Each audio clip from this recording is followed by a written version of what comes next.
Compositor, cantante y pianista, Armando Manzanero Caché nació el 7 de diciembre de 1935 en la ciudad de Mérida, Yucatán. Y fue en 1950 cuando compuso su primera canción.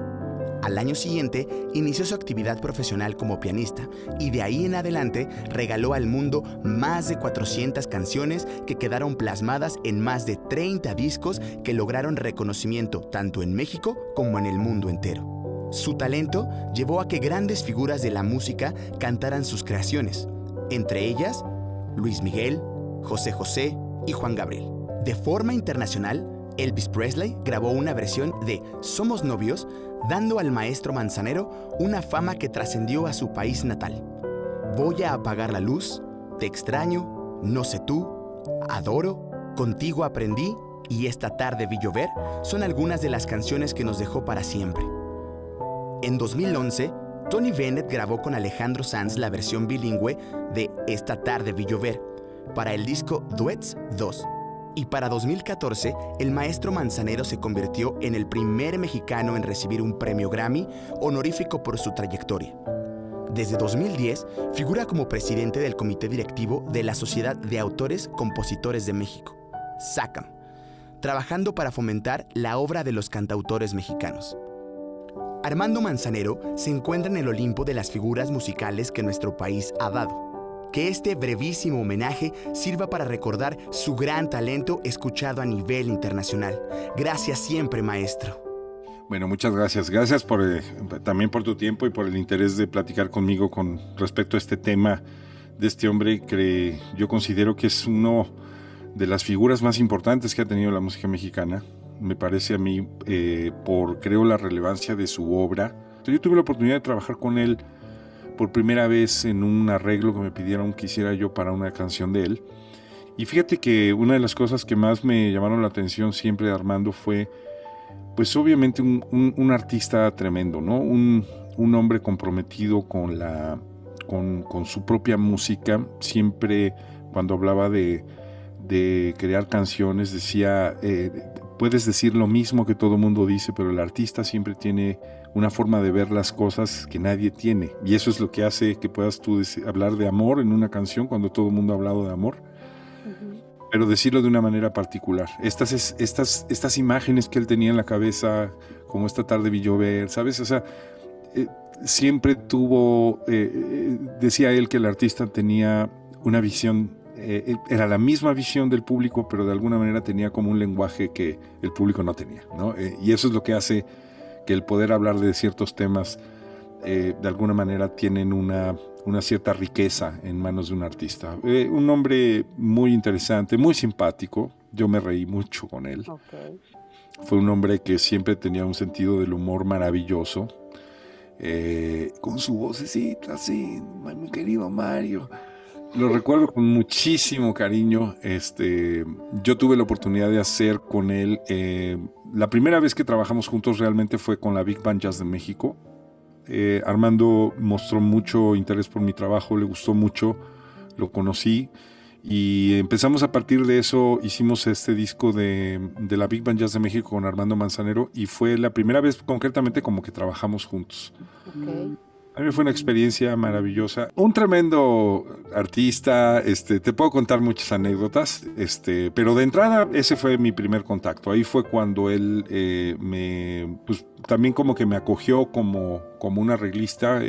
Obviamente no fui el único arreglista con el que trabajaba en ese entonces, pero le gustó mi trabajo y tuve la oportunidad como de entrar, ¿no? A trabajar con él a través de la Big Band Jazz de México, fue la primera vez. Tuve la oportunidad de producir también algunos temas con él. Después incluso me llevó a dirigir una orquesta sinfónica a la ciudad de Aguascalientes. Me acuerdo que hicimos un concierto en vivo. No tenía director. Me dijo, necesito a alguien de confianza. Vente conmigo, Marito. Y me fui con él. Me habló Laurita Bloom, su manager de mucho tiempo.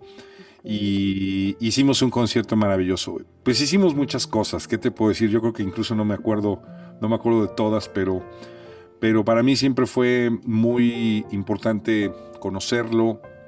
Estuve en su oficina muchas veces en la Sociedad de Autores. Uh-huh. hablando de música, analizando si estos boleros tenían una armonía así o asá, ya sabes, todo un personaje.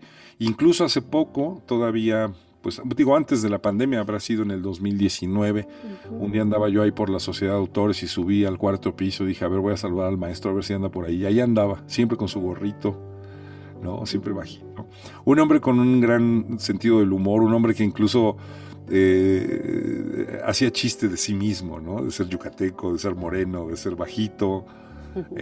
Un hombre increíble. Hicimos después también, tuvimos la oportunidad de hacer un auditorio nacional en el 2018, si no me equivoco, a un año del segundo terremoto que tuvimos aquí en la Ciudad de México. Ajá. Hicimos un concierto donde, bueno, participó Guadalupe Pineda, participó también Filipa Giordano, Tania Libertad. Hicimos ese concierto en vivo. Yo tuve la oportunidad de escribir arreglos y aparte también hacer la dirección musical. Okay. Y hay una anécdota ahí muy curiosa porque siempre a Armando le gustaba contar chistes, ¿no? En sus conciertos, ¿no? Era muy dado a contar chistes. Y entonces me decía el manager que estaba preocupado porque era un concierto largo y tú sabes que de pronto en el Auditorio Nacional pues también hay limitantes en cuanto a no puede durar más de 3 horas, no sé exactamente cuánto, pero tiene que empezar el concierto a las 8 y tiene que terminar a las 11, no puede haber más. Y me acuerdo que el manager estaba preocupadísimo porque me dijo, es que este concierto ya nos está llegando casi a las 3 horas, entonces no podemos hacer que el maestro, ¿cómo hacemos para decirle al maestro que no se alargue mucho en sus chistes y no sé qué? Y entonces hablan con él, y me acuerdo que Armando dijo, no se preocupen, no se preocupen. Y llegó el manager y me dijo, ¿y tú crees que lo vaya a cumplir? Y le digo, mira, don Armando Manzanero el día de hoy, créeme, que tiene el derecho a hacer lo que quiera. Y al final, claro, obviamente empezó con sus chistes, la gente empezó a tener un rollo con él increíble.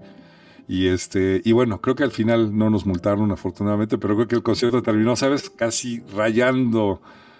Pero eso, un hombre que ya sabía que era lo que quería. Fíjate que una cosa que te puedo decir, pocos artistas he conocido que tengan tan claro lo que quieren. Podría gustarte o no gustarte lo que hiciera, pero tenía clarísimo siempre tenía clarísimo lo que quería hacer. Cuando hablábamos de hacer un arreglo, a mí yo creo que el único hombre, el único artista o la única persona que me ha contratado a mí, que me cita en su oficina para hablar de lo que voy a escribir. ¿Sabes? O sea, para decirme, este arreglo, Mario, me lo imagino que debe entrar con toda una cosa como si fuera una danzonera, ¿sabes? Pum, pum, pum. Entonces me orientaba mucho a qué es lo que él se imaginaba. Tenía clarísimo qué era lo que quería. Él tenía una forma de componer, ¿no? Que era muy su estilo, era muy su forma, pero también en los arreglos era un hombre que tenía una amplísima cultura musical. Entonces, si de repente una canción de él o una canción de alguien más, de Luis Demetrio, no sé, él imaginaba previamente lo que quería cuando ya había un proyecto específico. Entonces él hablaba y decía, quiero que hagamos esto, me imagino aquí una candela tremenda, Mario. Sí, para mí fue como músico, como un artista, siempre fue muy enriquecedor trabajar con él, precisamente porque era un hombre que tenía muy claro lo que quería que sonara, ¿no? Ya tú te encargas, me decía, tú te encargas de la orquestación, tú te encargas del concepto, pero me imagino que debe sonar así. Entonces, siempre fue una guía. Para mí fue siempre un aprendizaje trabajar con él, y aparte un aprendizaje muy divertido, aparte de muy, ¿qué te diré? Como muy nutritivo en conocimientos y en experiencia, también fue muy divertido porque era todo un personaje, tenía un sentido del humor increíble. Siempre fue un hombre muy humilde, eso me parece que habla de su grandeza. Un hombre extremo. Sabes que el sentido del humor, el humor negro. Yo no sé si es la edad en la que estoy, pero a mí ahora el humor negro me encanta. Y Armando fue siempre un hombre de mucho humor negro, siempre. Por otro lado, su admiración por la belleza de la mujer, me parece que también es un gran aprendizaje. Y claro, musicalmente, pues siempre, eso que te decía, un hombre que tocaba muy bien el piano. Yo soy pianista, Tocaba muy bien, colocaba muy bien sus manos, sabía qué sonaba bien. Armando era una de esas personas que ponían las manos en el piano y sonaba bien, ¿sabes? Un hombre que también, por otro lado, le gustaba la impredictibilidad, ¿eh? De pronto en un concierto una vez me cambió una entrada, y eso te lo puede decir Miguel Bellicaña, me decía, Mario, ten cuidado siempre con el maestro porque en cualquier momento puede eliminar la introducción en vivo, ¿eh? Y entonces yo decía, ok, bueno, qué bueno. Y eso le gustaba, de repente le gustaba. Me acuerdo que en las gotas de Cacahuamilpa hubo una introducción que dijo, esto no va, ahí en ese momento. O Ok. sea, pero ¿por qué? Pues porque no lo sentía. En ese momento no lo sentía. También creía mucho en el talento joven. También apoyó a muchísima gente. Fue un hombre que también veía talento en un cantante o en un compositor y se volvía loco, cuando oía un buen compositor o cuando oía una buena cantante o un buen cantante. Fue alguien que también apoyó mucho, fue alguien que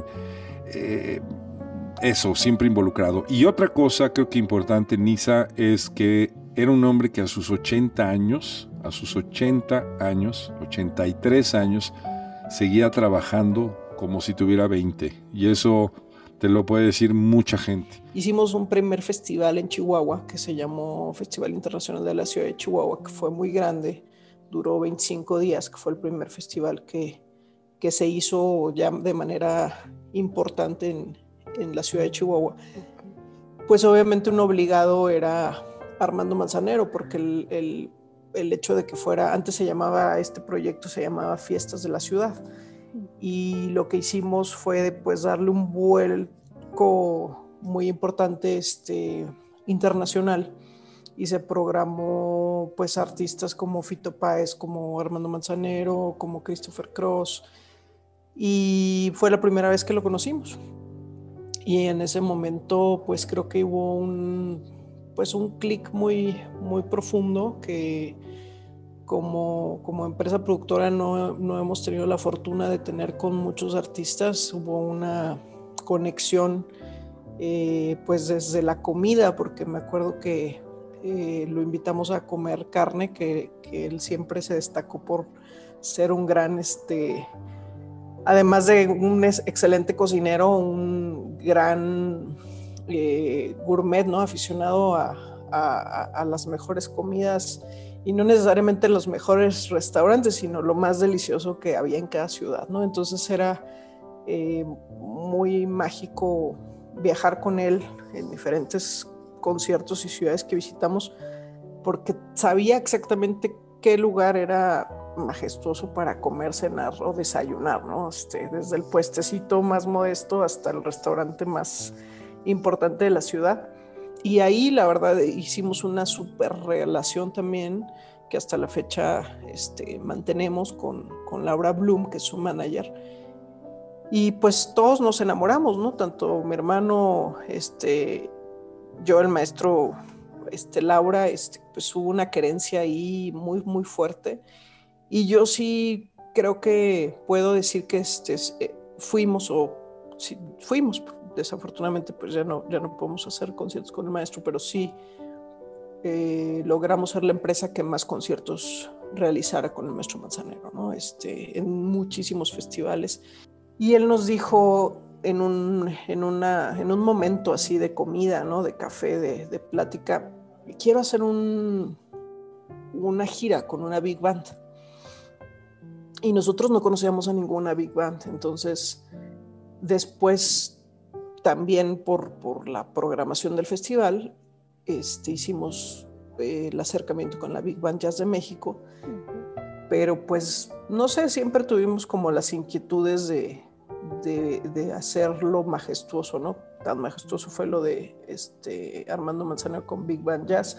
Claro. Después hicimos un evento hermosísimo en Progreso, Yucatán, que se llamó Jazz en el Mar, en donde él participó como pues, figura principal, acompañado de Natalia Lafourcade, Alex Intec, Kalimba, en donde con una Big Band Jazz de Mérida Big Band Jazz, hicimos arreglos Y justo ahora que falleció me acordaba con Luis Portillo, que es un gran arreglista y un gran director con el que hemos trabajado mucho.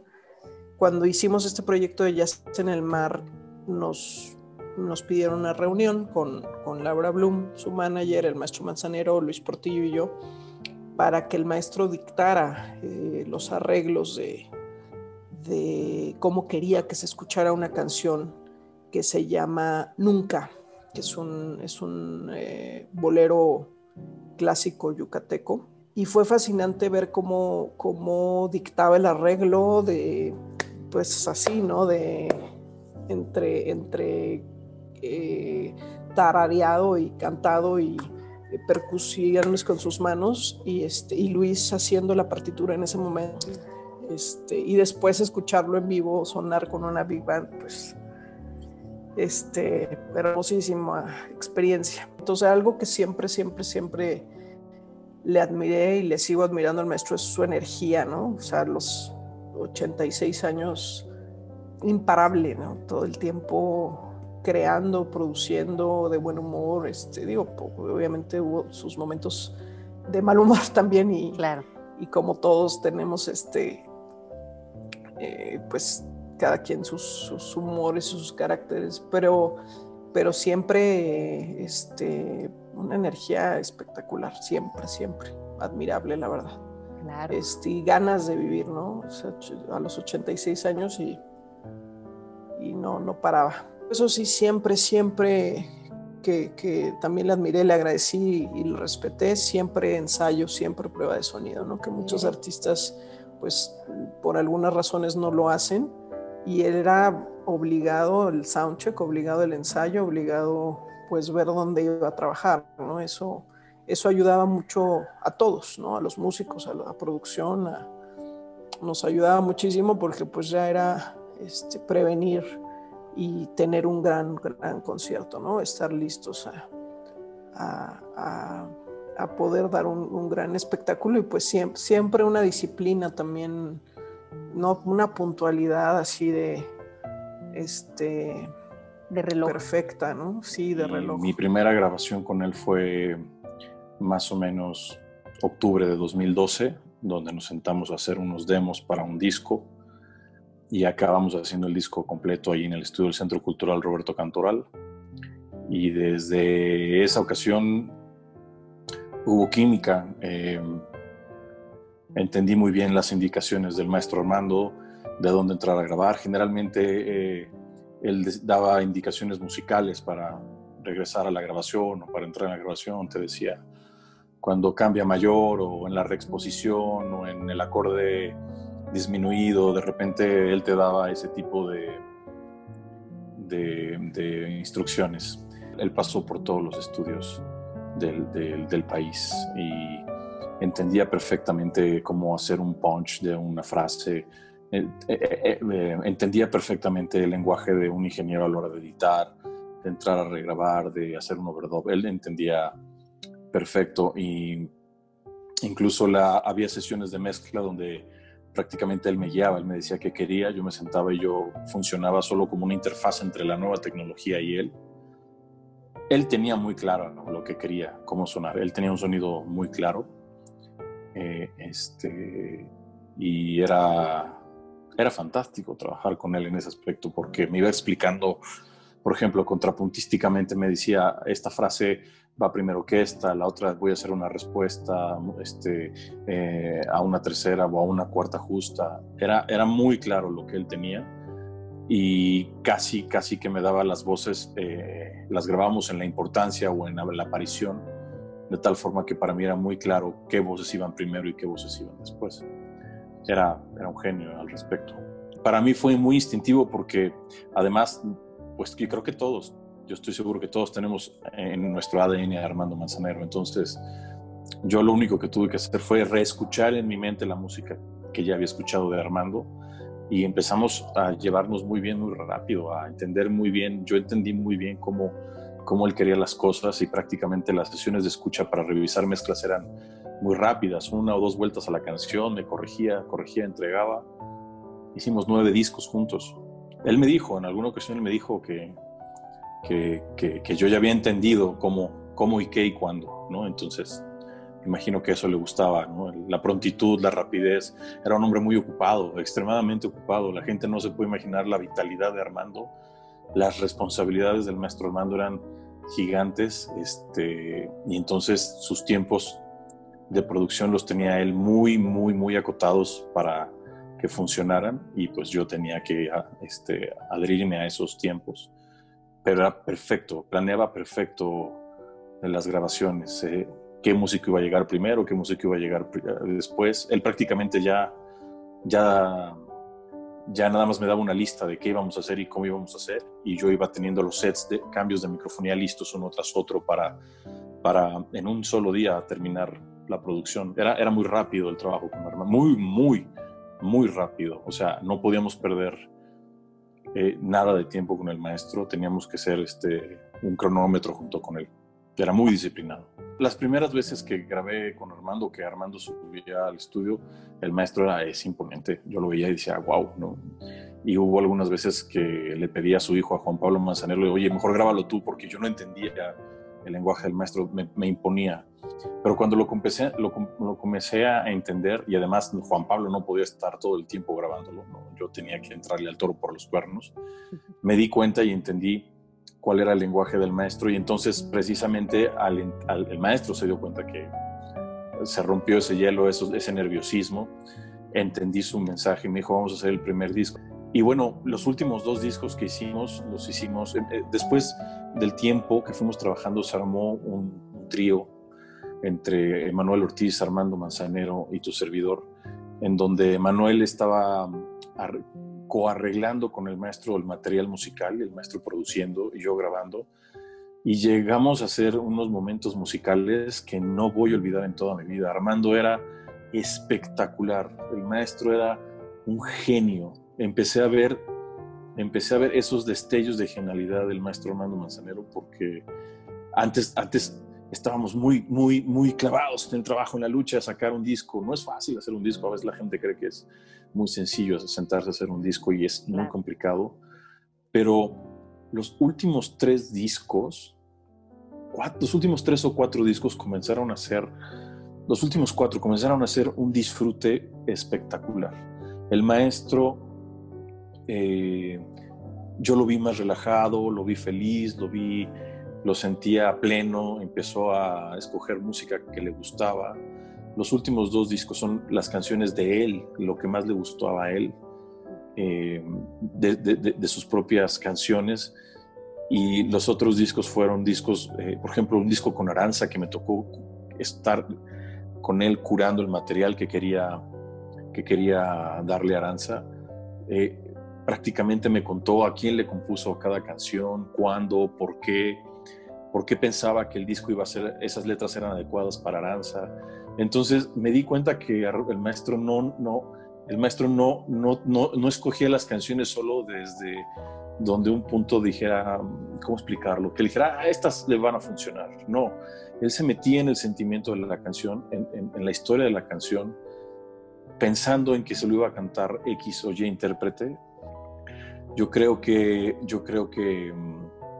cada disco me dejó un aprendizaje en específico, a veces alguno técnico, a veces uno literario, a veces uno musical. En específico, los últimos 4 discos fueron fantásticos, es algo que nunca en mi vida voy a poder olvidar, fueron preciosos esos. Cuando llegó a mi vida, porque era el papá de uno de mis mejores amigos de toda la vida. Pero pues claro, independientemente de que era el papá de mi amigo, pues no deja de ser el famosísimo maestro Armando Manzanero. Fue una sorpresa muy grande porque es un tipo increíblemente mal hablado, pero como no tienes una idea.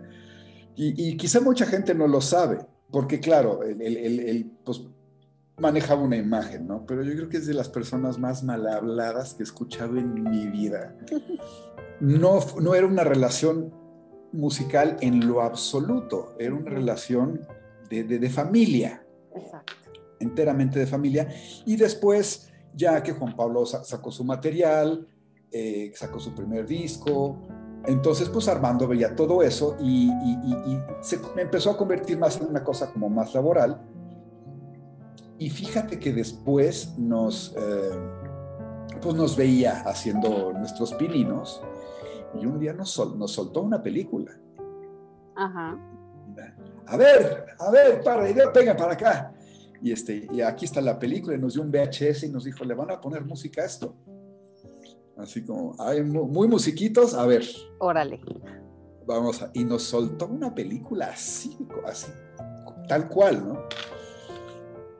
Y luego otra, entonces era una cosa muy linda, pero mis recuerdos, mis vivencias con él, más que la estrella, te repito, don Armando Manzanero, pues era el papá de mi amigo. Armando era mucho si te podía enseñar algo, te lo enseñaba, ¿no? Es como cuando siempre era como un libro. Entonces era mucho y bla, bla, se ponía a platicar, o le decías, oye, qué bien quedaron las enfrijoladas, qué ricas.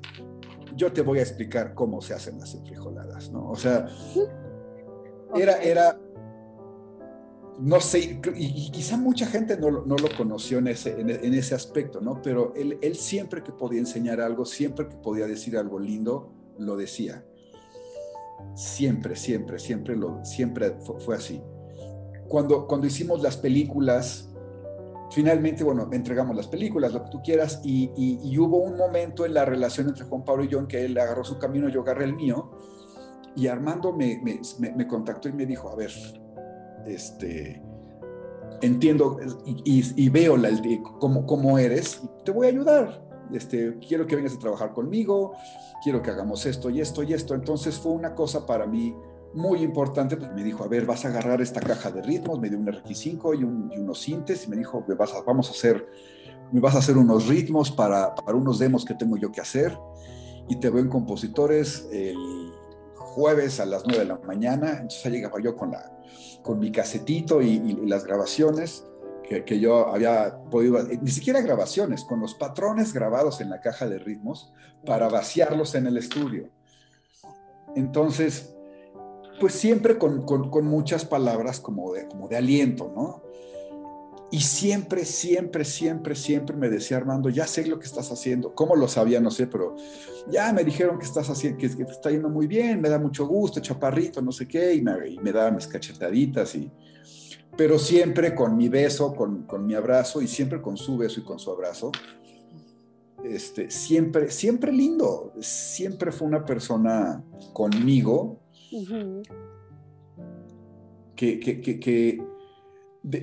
creo que reconocía que yo era amigo de la familia, pero también reconocía mi parte profesional, ¿no? Entonces, eso es con lo que me llevo. Nunca hicimos ni grabaciones juntos grandotas, ni proyectos, porque la relación no era así.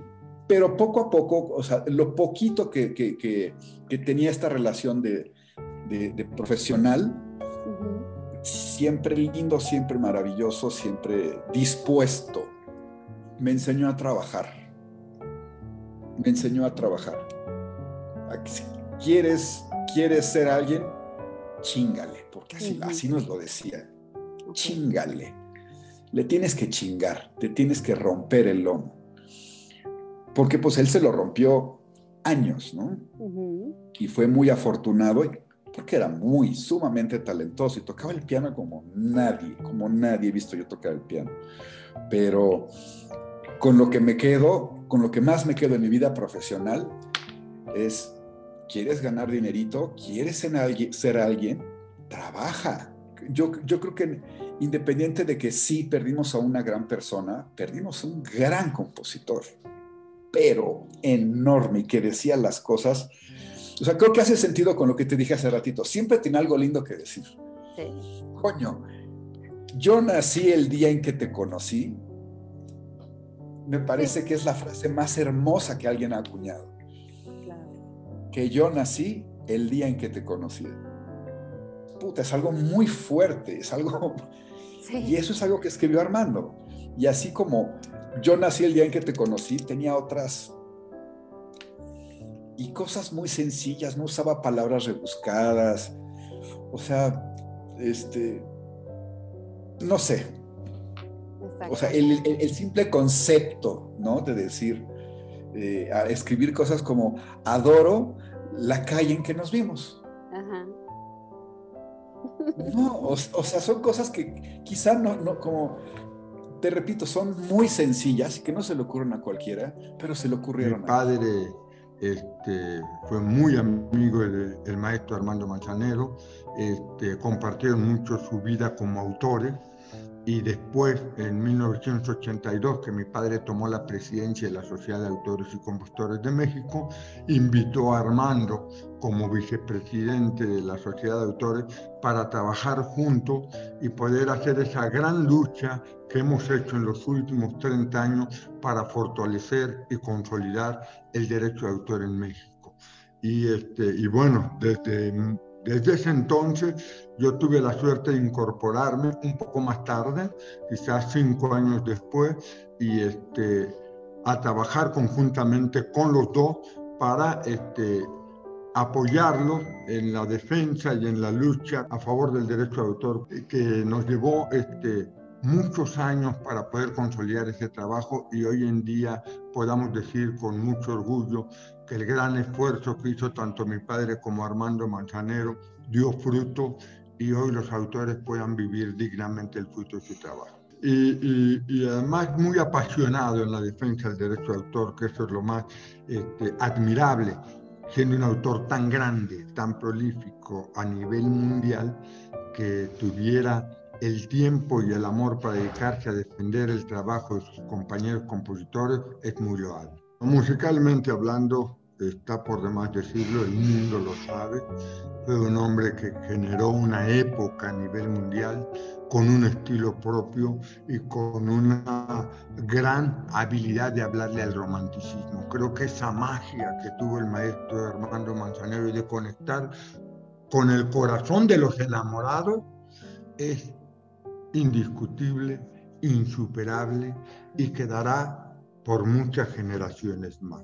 Creo que eso, con el tiempo nos vamos a dar cuenta de la gran importancia y del gran talento del maestro Armando Manzanero. Como persona, bueno, para mí fue un excelente y gran amigo. Fue un compañero de 1000 batallas en la lucha del derecho de autor. Yo tuve la suerte de involucrarme, si bien no fui el primero, empezó mi padre, después Armando, y yo inmediatamente me sumé a esa lucha. Fue una experiencia maravillosa, fue un gran amigo, una gente con una gran sensibilidad, con un sentido del humor que era un privilegio viajar y convivir con él. Y lo único que tiene la familia Cantoral para la familia Manzanero es un eterno agradecimiento, porque fue, no nada más conmigo, sino con todos mis hermanos, una maravillosa persona.